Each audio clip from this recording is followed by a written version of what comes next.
So welcome everybody. My name is Kim Kapp. I'm the Public Information Coordinator for the Vancouver Police Department, for those of you that don't know me.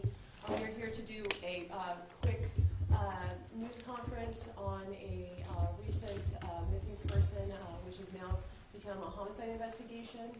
We made an arrest in that case, and so today we will have Lieutenant Tom Ryan from the Vancouver Police Department Investigations Bureau provide some information related to this investigation, and we have some time at the end for some brief questions. Please understand that this is an active investigation, so we may be able to answer some questions. We may not be able to answer other questions depending on whether we know the answers to those questions or whether it will be something that we're not able to divulge at this stage of the investigation. So just be conscientious about that. And appreciate everyone coming outside of the media as well to hear the updates in this case. So without any further ado, I'll bring Lieutenant Tom Ryan to the podium.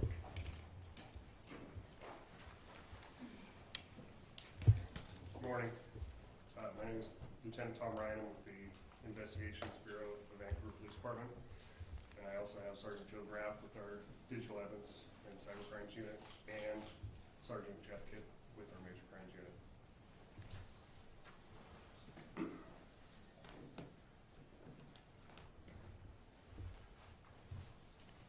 All right. So our victim in this case is Nicholas, or Nicky, Kuhnhausen, born July 6th of 2001. Nicky was living with friends in an apartment on Brant Road. We received a report on June 10th of this year by her mother, Lisa Woods, and we were told that Nicky was missing and rarely went more than a day without contacting her mother. Through interviews with roommates and mom, detectives learned that Nicky left her residence on June 5th. She returned early in the morning on June 6th and left again a few hours later with a male she reportedly met earlier that evening or the night before. There were no further contacts or sightings of Nicky since that time. Members of the Missing Person Unit and Digital Evidence Unit obtained social media information on Nicky. They authored warrants for her social media, and using that information, David Bogdanov was identified as a person who picked her up at that residence. David Bogdanov his date of birth is 3/19 of 94, and he's a resident of Clark County. In attempting to contact Mr. Bogdanov, a number of family members were contacted, and social media was utilized to try and attempt contact. Detectives were eventually able to contact Mr. Bogdanov. He confirmed in a meeting with him that he had picked Nicky up at the apartment that morning. David and Nicky went to a residence in the county, and at this time, David says Nicky told him that she was biologically male. David gave a statement that made him really, really uncomfortable and disturbed him, and he asked Nicky to get out of his van, and she walked away. According to David, that was the last time she was seen. More investigative information came in, showed a number of inconsistencies with the statement that he made to detectives. And as we worked that case, we caught probably the biggest break when a citizen on December 7th of this year, walking in the Large Mountain area, came across a human skull. Clark County deputies arrived and confirmed the findings and called out Clark County Search and Rescue. They conducted an extensive search of the area over 2 days and collected a number of items of evidence and human remains. Should be noted that that area is extremely steep, heavily wooded, and a lot of underbrush, and they really did an amazing job of collecting all that evidence for us. Over the next week, analysis was done on those items along with the forensic examination of the remains, and with that information we were able to confirm the remains to be Nicky Kuhnhausen. Based on the location of the remains and the earlier obtained evidence, Detectives decided to attempt a second interview with David. We attempted contact with him yesterday, and he declined to give any further statements. At that point, he was arrested for second-degree murder. We'd like to take this time to thank all of our partner agencies, the Clark County Sheriff's Office and the Clark County Search and Rescue, for their efforts. It was really difficult terrain. They did an amazing job searching and recovering evidence, and that helped us identify Nikki. The Clark County Medical Examiner's Office, and in particular, Dr. Mark Eilers, who's a forensic odontologist, in rushing some of their analysis and getting that information back to us. The Washington State Crime Lab for their work in the DNA analysis, and NW Cave was, from the very beginning, was very instrumental in getting the information out. Thousands of flyers, keeping that the efforts alive on social media and in the news. Homeland Security investigators and the FBI for their work in helping us analyze some of the critical cellular data that we had. And of course, our condolences go out to the family and friends of Nikki. If you have any questions, I'm going to bring up the two sergeants. They can respond to those. Are there any questions? Will this be classified as a hate crime? That is going to be determined by the prosecutor's office. They review the full case. We make a decision about the murder 2 charge at the time that there's an arrest made.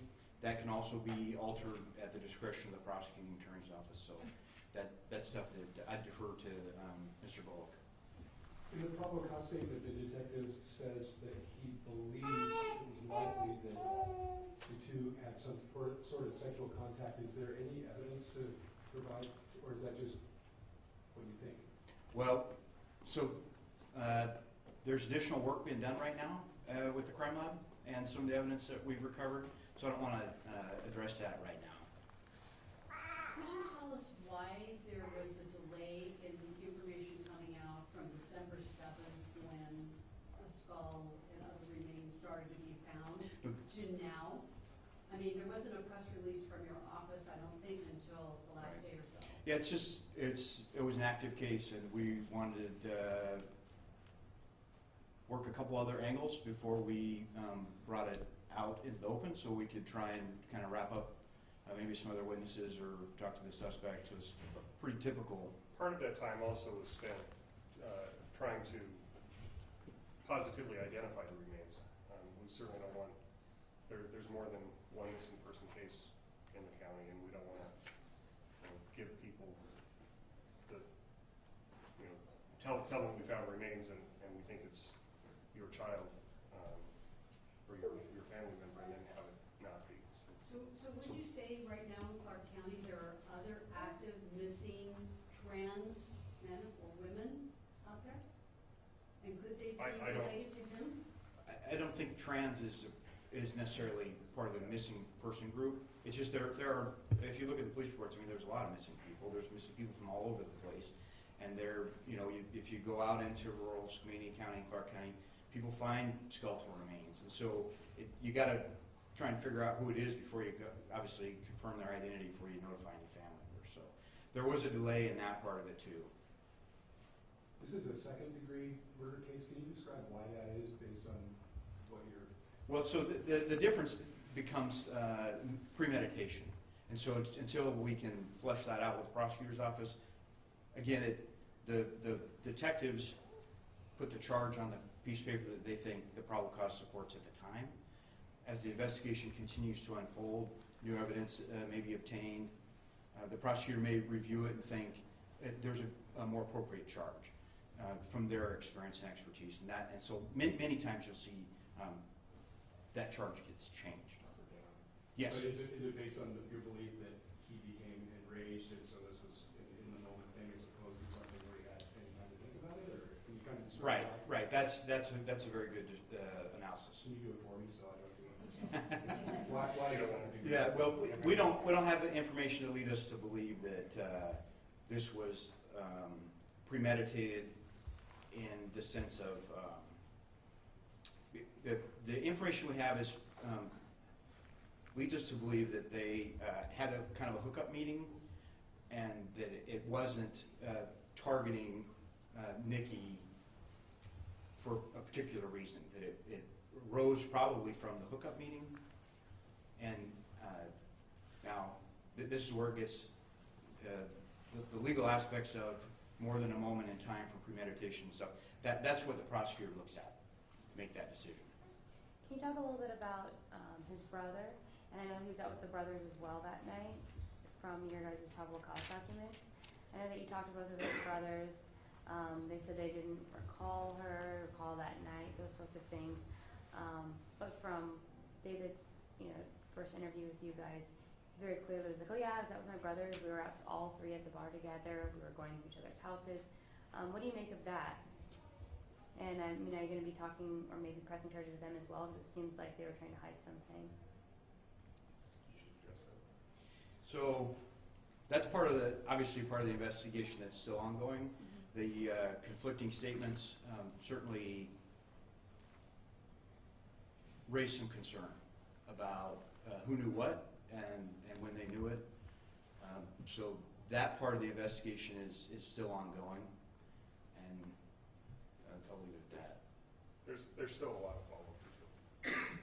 Was there any indication that these two knew each other before any kind of social media communication? Our records show when we wrote search warrants for the primarily Snapchat social media platform that it appears that they only knew each other. They spoke that morning. From the information from David McDonough, they had met the night before. So we found no records to indicate they knew each other prior to that meeting.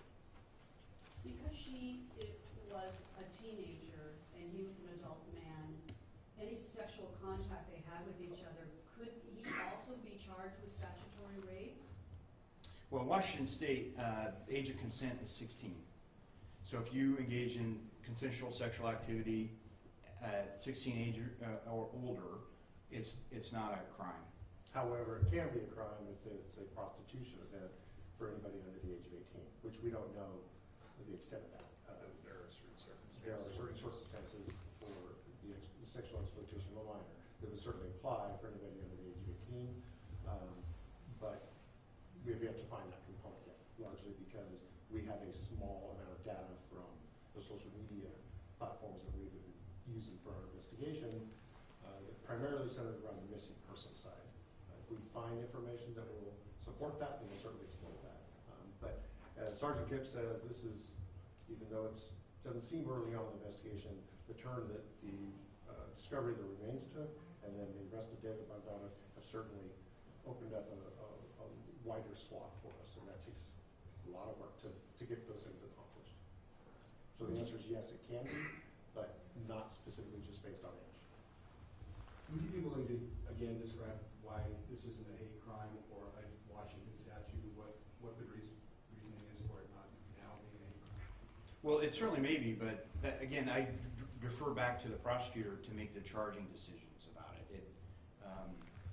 If there's an enhancement, I'm not sure which route that they're going to go, so I defer to them. You talk about, given the age of the remains, how you go about determining, say, cause of death, time, manner, things like that. Sorry to keep doing this to you guys, because I would refer you to Dr. Burt from the medical examiner's office. We consult Dr. Burt. There's a forensic anthropologist that I think most medical examiners use that works for the King County Medical Examiner's Office, Dr. Taylor, and the remains were, we sent the remains up there for Dr. Taylor to do an analysis, and between Dr. Taylor and Dr. Burt, they formulate an opinion. And so that's where I would refer that. I think it would also be important to note, Lieutenant Ryan mentioned, when you get to this remote area of Clark County, it is very rugged. The 2-day search that took place was in an extraordinarily rugged area. If you can imagine humping up and down hills like a hunter, the remains were spread out over several hundred yards in thick underbrush on a very steep embankment. So gathering all of the evidence. If we had a homicide inside of the house, it would be far simpler to determine cause of death. This makes it extraordinarily difficult. It could take weeks or months, or if at all. Their job is certainly difficult all by itself. Then you add that component of animals taking remains in every different direction. Add that to decomposition issues, then it could be extraordinarily difficult, if not possible. Is it the belief that they were spread out on purpose? No. No. If you have any experience with animals and remains in the woods, it's very common for animals to take remains, like any other type of animal. They would feed on it and move it and protect it. How might her remains have been posited there if it's such steep terrain? I'm not sure if we understand the question. Like, if it's such a a wild area of the county. It's are just there on the any side of the ideas road. about how It's just on the side of the road. Is where it it's just probably on the started. side of Yeah. I see. Not like the side of the road where you're driving by, but like just over the edge of the side. I see. What would you like the trans community to know about their safety and what the police are doing to ensure their safety? Well, we'd love the community to know that we take all of these missing persons cases seriously. Anytime we have somebody who's within a group that is sometimes targeted because of their personas or their beliefs and lifestyles, then we tend to bump that up on our concern levels because there is so much negative thought process by some. So I mean, we take them all seriously. We don't know at this point that this was a targeted attack based on lifestyle. Certainly we believe it played a part of it in this incident. If that's it, gentlemen, is that it? Would you do us a favor and say and spell your names and titles, the two on the left, for the suits, please? Sergeant Jeff Kipp, KIPP. I'm the Major Crime Unit Sergeant with the Police Department. JEFF. JEF. Thank you, sir. Sergeant Joseph Graff, GRAAFF, and I'm the Digital Evidence Cybercrime Unit Supervisor, also manage the Missing Persons Unit. And Lieutenant Tom Ryan, RYAN. Thank you for your time. Thank you.